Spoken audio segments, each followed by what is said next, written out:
Okay, so I tried to do this blog post yesterday. I actually tried twice. And for some reason, my computer just really didn't like it. So I'm going to try again today. First, I want to extend a heartfelt thank you to technology. Because of technology, on Monday night when I was flying to San Francisco from Philadelphia, I was able to watch the Spurs Thunder game while I was flying to San Francisco. It was amazing. Unfortunately, because of the seminar yesterday and dinner plans, I was not able to watch the Celtics game. I gotta say, I'm very happy they won.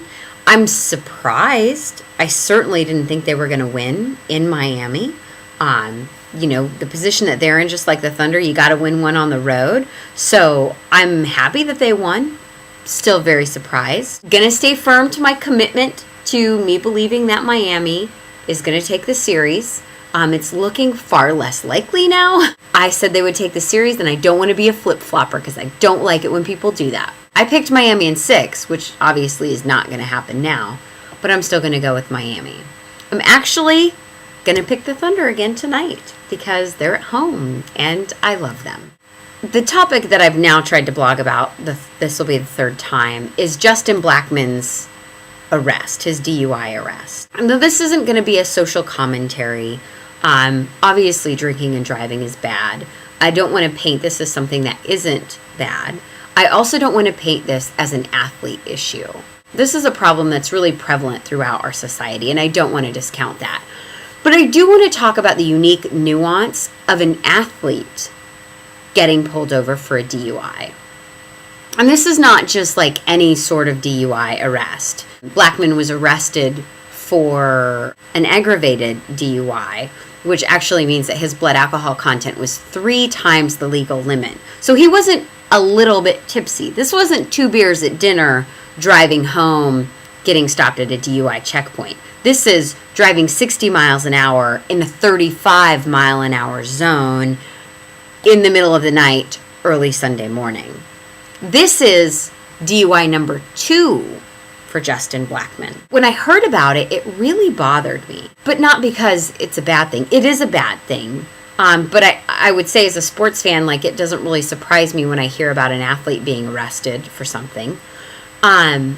So I really had to think about why this bothered me so much. Why do I care that Justin Blackmon got a DUI in Oklahoma? I watched the NFL draft this year. I don't always watch the NFL draft because I think watching the draft and the actual draft process is a little like playing craps. So I don't always watch it, but I watched it this year, and they did a profile on Justin Blackmon and the relationship that he has with, at this point, a 2nd grader, now a 4th grader, named Olivia Hamilton. And Olivia is a young girl who has a very aggressive, very rare form of leukemia. And as a 4th grader now, she went through 108 weeks of chemotherapy. Through volunteer partnerships with OSU and the hospital that Olivia was being treated at, Justin met Olivia. And because of that interaction, he would go back and meet her often. He would spend time with her. She ended up going and seeing some of his games. She went to New York to Radio City Music Hall and was with him for the draft. It was a really great story. So immediately, I, as a female sports fan who appreciates the story behind an athlete, felt very connected and very bonded to Justin Blackmon. Here's a young man who's 22 years old and doing something that's so important for somebody that he doesn't have to help. Because I've developed a relationship with him somehow. We've developed trust. He doesn't know it. In communication, we call it a parasocial relationship. He has no idea that we've developed a relationship.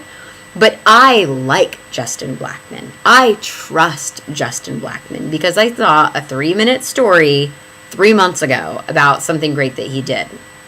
So when I heard that he got this DUI, it hurt my feelings. I felt betrayed. I felt like he let me down. I've really tried to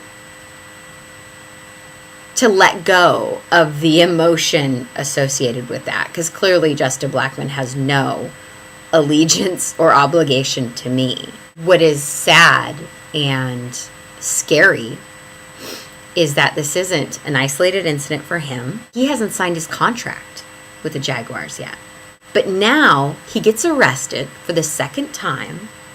He's seen as a risk, not just a risk to the credibility of the organization, but a risk to maybe he's not reliable. Maybe we can't count on him. What's to say he's not going to make some bad decisions during the season? What's to say this isn't his gateway drug of bad decisions? Maybe this is just the beginning. What's to say in 5 years from now, Justin Blackmon's not playing football at all because he could never figure out how to make a good decision? It doesn't matter what your intent is. It matters what you do. And if you're going to put yourself in a position where you're being a role model, but you're not living like a role model, be careful. I hope that he learns a lesson that's beyond don't drink and drive. You're responsible for your actions. And you have to accept the consequences. And you might skate through the consequences now, but that won't happen forever.